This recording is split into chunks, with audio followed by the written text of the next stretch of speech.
dans cette vidéo, je m'appelle Jennifer de chez Mystique, je suis médium et je décide de faire cette vidéo pour pouvoir répondre à une question, plutôt des questions, qui me reviennent très souvent lors de mes consultations.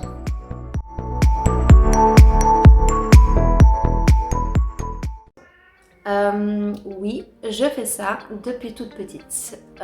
J'ai le souvenir que j'entendais des pas la nuit, sachant que tout le monde était au lit.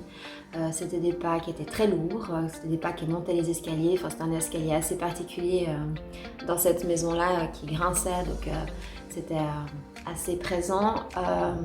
Je sentais par moments quelque chose qui voulait entrer dans mon corps et qu'à ce moment-là, mes pensées étaient un peu brouillées parce que je pense que je devais être en train de lutter.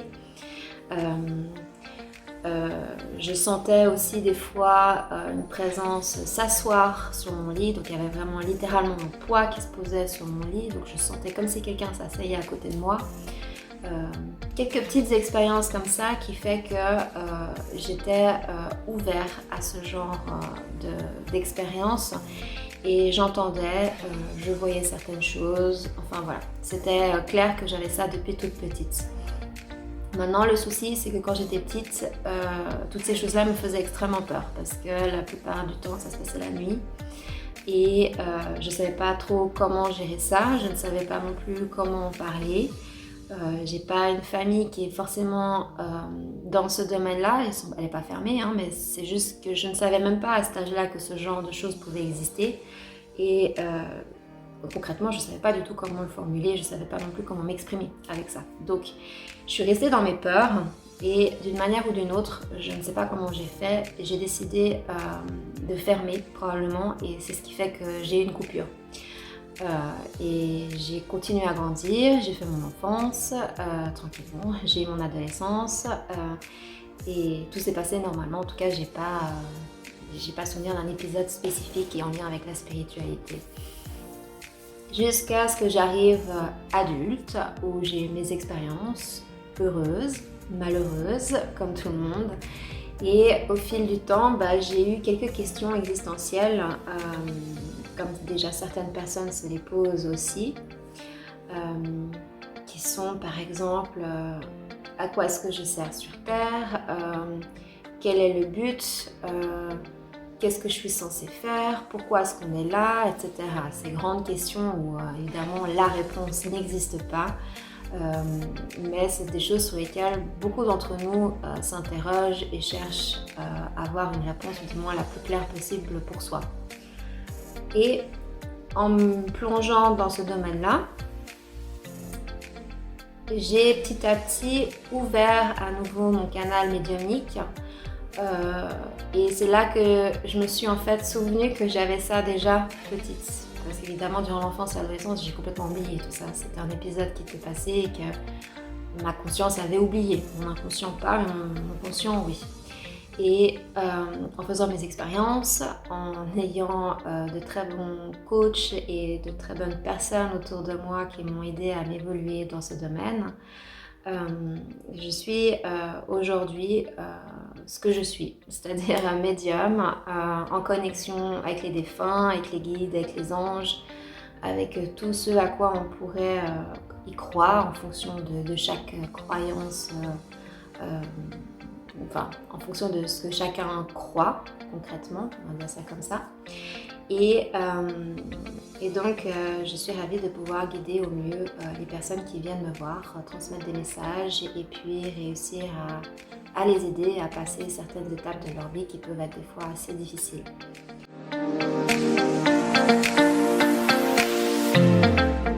Moi, on est tous médiums, on est tous arrivés médiums sur Terre, on a tous cette capacité depuis bébé, sûr.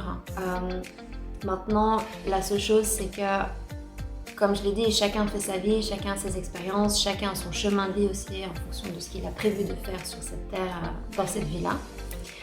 Et c'est chacun fait son choix ensuite de savoir si il ferme le canal, partiellement ou définitivement. Pour moi, ça a été partiellement apparemment. Ou alors qu'il décide de le garder ouvert, tout simplement.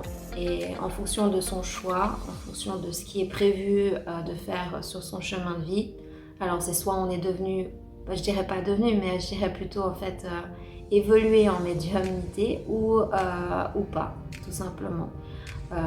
Mais on est tous médiums d'une manière ou d'une autre, ça c'est sûr à 100%. Il y en a peut-être qui sont plus sensibles à la clairaudience, d'autres à la clairsentience, d'autres à la clairvoyance, ou même encore d'autres types de clairs que je ne connais peut-être pas encore. Mais dans tous les cas, on a tous une petite spécificité, ça c'est sûr.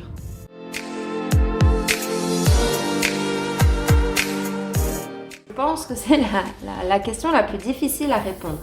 Parce que honnêtement, j'en sais rien. Je sais pas comment je fais, je peux pas donner un protocole exact et comme ça tout le monde peut suivre aussi ce protocole là et ça marchera pour tout le monde. Non, c'est pas le cas. Chacun a sa méthode de faire. Moi j'aurais peut-être une méthode, ma voisine qui ferait peut-être la même chose que moi utiliserait peut-être une autre méthode qui marcherait aussi. Donc il n'y a pas un mode d'emploi qui fait que ça marche pour tout le monde.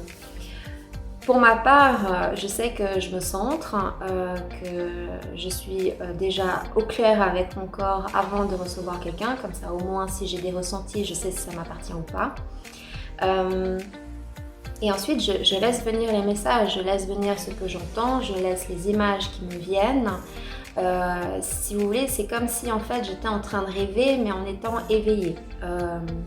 Je vois certaines images, je vois par moments des petits films, comment je pourrais dire ça, c'est vraiment...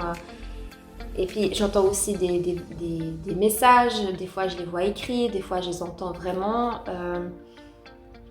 Et à partir que j'ai ce genre de choses, je me fais confiance et je me dis si je vois ça ou si j'entends ça ou si je ressens ça, c'est qu'à quelque part ça devait se faire et puis c'est des choses que je dois transmettre. Je ne cherche pas à savoir est-ce que c'est juste, je ne cherche pas non plus à savoir si c'est moi qui imagine des choses parce que si je commence à faire ça, je sais que c'est le mental qui prend le dessus et puis à ce moment-là, il y a tout qui s'embrouille et puis du coup, je sais plus ce qu'il faut dire ou ne pas dire. Donc en fait, si vous voulez, je suis canal, c'est vraiment ça en réalité. Hein. Quand on est médium, on est canal au final, hein. On transmet ce qu'on reçoit et c'est ce que je fais. J'entends, je transmets. Des fois, ça peut arriver que la personne qui est en face de moi ne comprenne pas du tout ce que je voudrais dire. Mais dans ces cas-là, pour moi, ça signifie que ce que j'entends, c'est ce que moi, je dois décrypter dans le sens où, par exemple, si je vois une rose et que je dis à cette personne que je vois une rose, est-ce que les roses, ça peut lui parler ou ce genre de choses, peut-être que pour moi, en fait, ça veut dire qu'il faut que je cherche au niveau symbolique qu'est-ce que ça représente la rose. Pour moi, ça pourrait peut-être être l'amour. Et là, je parlerai peut-être d'amour auprès de la personne et peut-être que ça va plus lui parler ou pas. Donc, c'est assez subtil suivant ce que c'est. Si les messages ne sont pas très clairs, à savoir vraiment le texte comme on pourrait l'entendre et le transcrire comme ça directement à la personne, peut-être que des fois, il faut que je cherche un petit peu plus au niveau symbolique.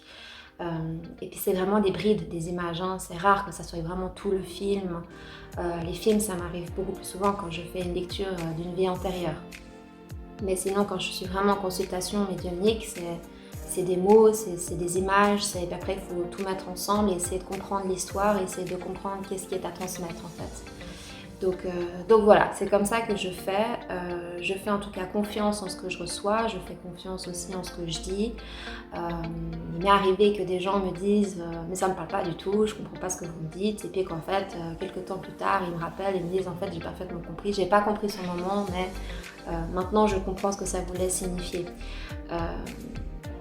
Ça veut donc dire que par moment, il y a des personnes qui ne veulent pas forcément entendre ce qu'ils ont à recevoir ce jour-là, ou alors c'est un message qui était prédestiné pour plus tard, ou alors qui peuvent être aussi dans le déni, ça m'est déjà aussi arrivé. Enfin voilà, toute expérience est différente à chaque fois que j'ai une personne devant moi. À chaque fois que j'ai quelqu'un devant moi, ça n'a jamais été identique, ça c'est sûr. Et je trouve génial parce que les messages qu'on reçoit en général, ils sont toujours remplis d'amour dans tous les cas. Des fois, ils peuvent être un peu rudes, mais c'est pour nous préserver et puis peut-être réussir à nous faire un petit peu plus bouger pour réussir à avancer dans notre vie au lieu de rester stagné peut-être dans des situations qui ne nous conviennent plus. Voilà. N'hésitez pas à me poser d'autres questions si vous en avez sous les commentaires. Et puis, si vous êtes intéressé aussi pour une consultation, si vous avez envie de savoir qu'est-ce que je fais plus concrètement, n'hésitez pas à consulter mon site www.mystique.ch et puis vous pouvez aussi du coup m'écrire en privé en m'envoyant un mail via ce site internet. Merci de m'avoir écouté et puis je vous souhaite une belle journée ou une belle soirée, plein d'énergie lumineuse et plein d'amour. À bientôt!